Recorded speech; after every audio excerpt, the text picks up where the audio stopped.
Nama saya Asriani, saya berasal. Inilah seorang murtadin yang sebelumnya adalah seorang muslimah yang taat dalam beragama. Mempunyai anak dua. Mendengar cerita awalnya, keluarga ibu ini adalah keluarga yang harmonis, suami dan istri. Sangat baik dan romantis. Kami saling mencintai, menyayangi. Namun umur keharmonisan hanya berlangsung 6 tahun saja. Setelah lamanya ada 6 tahun, kami ada masalah besar.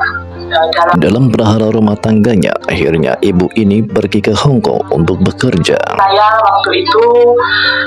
Saya bekerja di Hong Kong. Di perantauan, ibu ini bertemu dan berteman dengan seorang non-muslim. Seseorang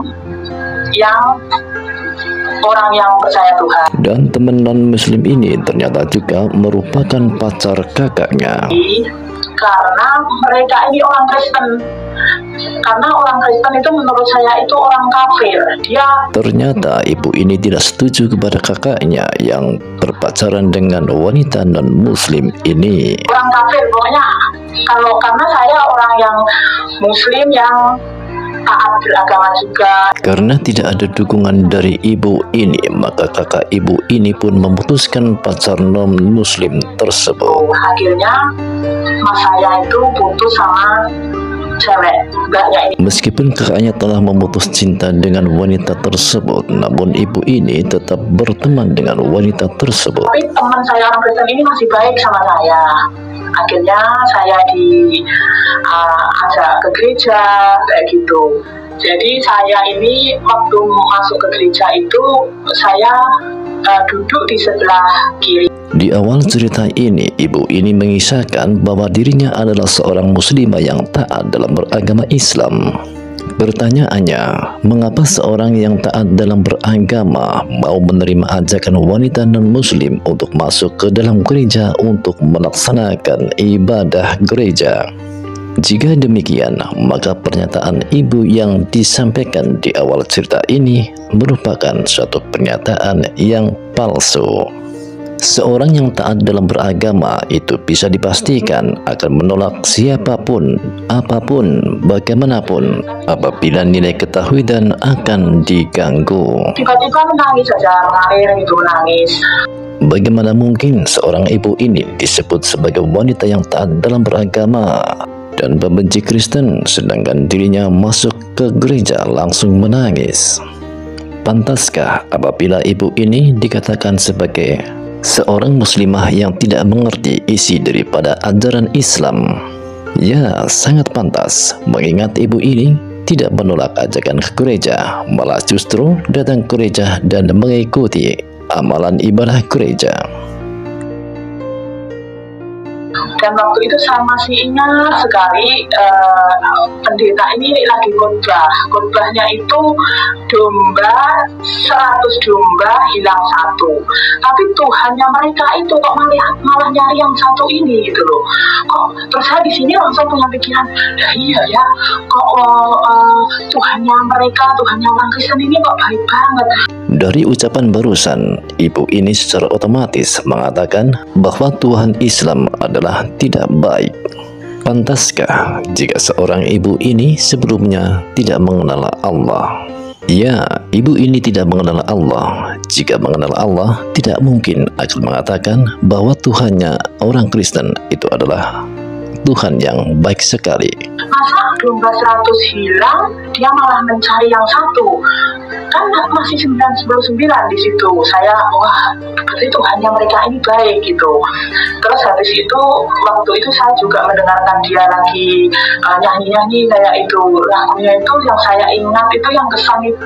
Saya ingat itu lagunya itu, janjimu seperti fajar pagi hari, dan tiada pernah terlambat bersinar. Itu waktu itu saya ingat sekali. Saya duduk di sebelah kiri. Singkat kata, tapi saya masih benci sama orang Kristen itu. Jujur saya nggak suka sama orang Kristen itu, karena bagi saya dan agama saya dulu, agama saya itu yang paling benar gitu loh. Karena dulu waktu saya itu mau sholat aja, saya harus bersih, wudhu dulu gitu, harus bersih, baru bisa kita tuh menghadap Allah, baru bisa kita itu menghadap Tuhan kayak gitu. Tapi mereka ini kok aneh gitu, nyanyi-nyanyi kayak gitu loh. Jadi makanya itu saya menganggap agama saya itu yang paling benar. Ya lambat minggu kan lambat minggu saya ke gereja itu. Inilah kesyirikan yang sangat nyata yang dilakukan oleh seorang ibu ini. Bukankah seorang muslim sudah mengetahui bahwa dosa syirik adalah dosa yang paling besar dan tidak mungkin akan diampuni? Yakin kepada selain Allah akan mengundang murka Allah, dan nampaknya kemungkinan Allah telah menutup hatinya dikarenakan seorang ibu ini telah melakukan kesyirikan. Wallahu alam. Dan waktu itu pas itu sudah selama 3-4 bulan itu saya rajin ke gereja kayak gitu ya. Saya harmonis aja sama suami saya ini karena belum tahu gitu. Terus waktu itu pas dia telepon itu, dia dengar nyanyi-nyanyian di gereja kayak gitu. Wah, dia tentunya marah. Wah, kamu kok itu suara Yesus, kamu ngapain? Dia bilang, aku masih bohong sama suami. Dosa dan dosa. Ibu ini sebelumnya telah melakukan kesyirikan. Yang kedua adalah telah melakukan kebohongan terhadap suaminya, di mana seorang ibu ini disebut sebagai seorang wanita muslimah yang taat. Namun mengapa dia melakukan kebohongan terhadap suaminya? Bukankah kebohongan itu adalah suatu perbuatan yang sangat tercela? Sekali lagi, nampaknya ibu ini memberikan kesaksian palsu di awal ceritanya, yang menurutnya adalah bahwa dia adalah seorang muslim yang taat. Namun mengapa di dalam cerita ini ibu ini melakukan dosa yang berulang dosa, kesyirikan dan pembohongan terhadap suami? Sama suami, tapi hati saya ini ingin percaya Tuhan itu, bertuhannya mereka itu gitu. Dan akhirnya saya tetap menutupi bahwa saya itu sebenarnya pengen percaya sama Tuhannya orang itu, teman saya itu. Tapi saya kan nggak berani berkata dulu gitu loh, karena saya takut sama suami ini. Karena suami saya ini bukan suami yang Islam yang abal-abal, maksudnya yang bukan hanya Islam yang biasa-biasa. Suami saya itu orang Jombang, jadi dia itu orangnya taat beragama, rajin sholat gitu. Karena dulu doa-doa saya itu, saya pengen punya suami itu yang taat beragama, yang ngajarin saya kayak gitu, dan doa saya itu sudah dikabulkan. Lagi-lagi ibu ini menyatakan perkara yang sangat aneh. Apabila memang benar ibu ini pernah meminta kepada Allah agar diberikan suami yang soleh, namun mengapa setelah Allah kabulkan permintaannya, namun wanita ini telah mengingkari apa yang telah Allah berikan kepadanya? Setelah itu kan suami saya tahu saya di gereja. Waktu itu telepon, kamu keluar dari situ, dia bilang kamu harus keluar gitu. Marah dia.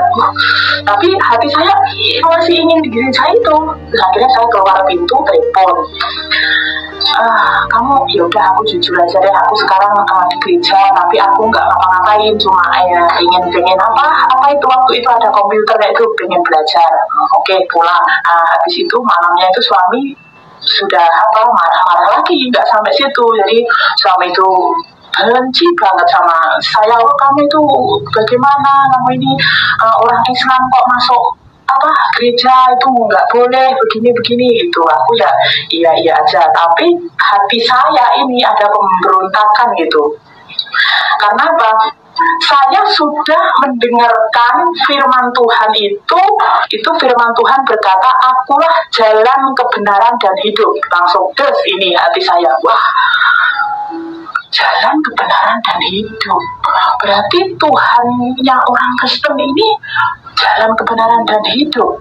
Ya akhirnya saya di situ belajar ya. Akhirnya saya kasih tahu suami ini, coba deh kamu di Indonesia sana cari pendeta diskusi gitu loh. Suami sudah marah besar di situ. Akhirnya sudah suami saya ingin berpisah sama saya, sedangkan anak saya 2 itu bersama suami. Jadi di situ saya menangis gitu. bagaimana ya, intinya saya tuh udah antara pilih dua, antara pilih suami sama anak atau pilih Tuhan. Tapi hati saya ini ada pemberontakan bahwa saya itu masuk ke gereja itu ada damai sejahtera, ada pokoknya lain daripada yang lain waktu saya pertama kali di gereja itu. Akhirnya saya sama suami memutuskan, tentu sudah tidak ada harmonis, cekcok lah, marah-marah lah, pokoknya karena aku sudah memberitahukan kepada suami bahwa aku sudah percaya, udah jadi percaya Tuhan gitu, maksudnya itu udah kasih tahu suami kayak gitu. Suami saya lebih marah lagi. Akhirnya selama 6 bulan itu nggak ada telepon, pokoknya sudah hambar lah dalam keluarga kami. Tapi itu pergumulan aku berat, jadi aku setiap malam itu nangis gitu, berdoa nangis antara aku mau suami ini atau saya mau percaya Tuhan ini gitu loh.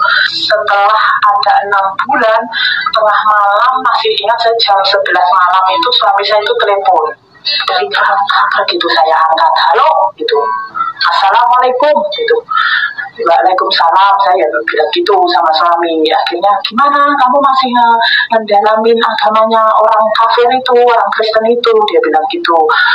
Terus aku bilang, karena hati saya ini sudah mulai percaya dan Roh Kudus itu sudah menjamah hati saya, jadi sekarang ini prinsipnya menjadi orang Kristen itu pilihan. Jadi hati saya ini sudah nggak bisa bohong lah, saya pasrah aja, jujur saya sama Tuhan. Saya mau ikut Tuhan Yesus gitu. Waktu itu suami saya telepon, akhirnya saya memberitahu dia, Pak Yohanes itu, Yesus itu Isa Al-Masih loh, dia itu firman Allah yang menjadi manusia itu. Saya bilang gitu ke suami. Namanya suami, aku sama suami akhirnya sharing kayak gitu tentang firman Tuhan itu. Terus suami saya sudah mulai mendengar ini. Waktu itu saya masih gajinya masih standar ya di Hong Kong itu, jadi pulsa itu masih cepet banget, nggak ada WhatsApp waktu itu, nggak ada WhatsApp kayak gitu, jadi pulsa itu berapa aja habis untuk teleponin suami. Nah, terus akhirnya saya telepon suami, terus dia dengerin bahwa Yesus itu juru selamat, dia itu firman Allah yang menjadi manusia kayak gitu. Sepengetahuan saya ini yang saya pelajari ini, akhirnya puji Tuhan suami saya itu sudah sedikit membuka hati. Nah di situ waktu itu suami saya di Indonesia ada pendeta yang gereja dekat Madiun enggak, dia bilang ada. Akhirnya saya kasih nomor teleponnya di pendeta di Madiun. Terus aku sama suami gini, suami bilang aku besok akan cari ini pendeta, dia bilang suami saya gitu. Jadi aku mau diskusi kayak gitu loh. Oke, saya bilang kamu ke gereja di Madiun. Akhirnya bukan sampai segitu aja, suami langsung percaya. Dia masih diskusi sama saya bagaimana. Terus saya juga tetap berdoa, setiap malam saya berdoa. Habis itu puji Tuhan, akhirnya suami juga telah diselamatkan, dan kami juga sudah satu keluarga juga sudah percaya Tuhan.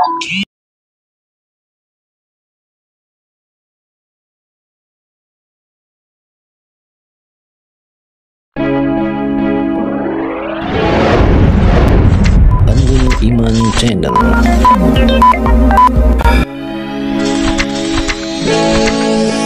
Baik didengar, bagus ditonton.